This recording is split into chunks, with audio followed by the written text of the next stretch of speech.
Thanksgiving is right around the corner, and if you have a gluten-free guest that you are trying to include in your celebrations, cross-contamination is going to be enemy number one. But don't worry, I got you covered with these simple steps to help you accommodate your gluten-free guest at Thanksgiving. Hi, I'm Alicia Falk-Horton from Simply Gluten-Free Kitchen. Welcome back to the channel. Today we're going to be talking about enemy number one for gluten-free eaters when they aren't eating at home, and that's cross-contamination. It is one of the biggest risks and fears when a gluten-free person like myself heads over to somebody else's house to eat. In this video, I want to give you just a few simple steps that you can take to ensure the safety and health for your gluten-free guests. Before we go any farther, I just want to say thank you for trying to cook gluten-free for your guest. There's many people who would never go through that trouble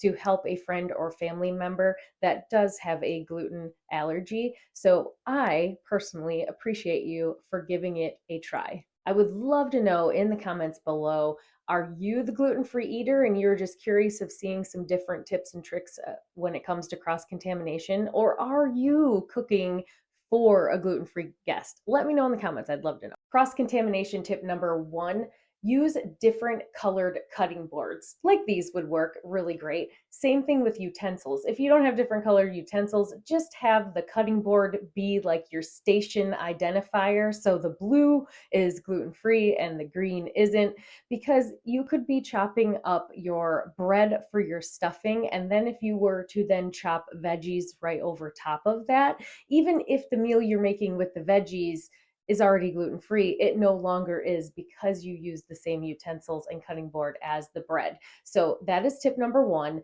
using two different color cutting boards and separate utensils. Cross-contamination tip number two, label your gluten-free goodies separately.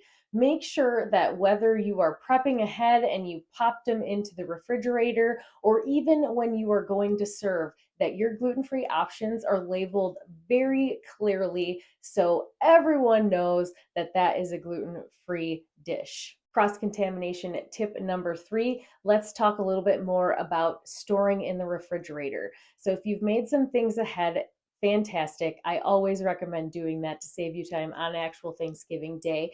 But maybe have one shelf that's for your gluten-free goodies and then another shelf for your gluten items. That way they are kept separated and there's no way that one is going to get into the other one. Cross-contamination tip number four, and probably the biggest tip that gets overlooked, cleaning your surfaces and your appliances. Even just a few crumbs can really upset a stomach and get someone sick that has a gluten sensitivity. So it's really important to wash down the counters that you're going to be using, your mixers, toasters, anything that you're going to be using to prep your meals. Make sure they are cleaned off and no more crumbs left behind. All right, let's do a recap.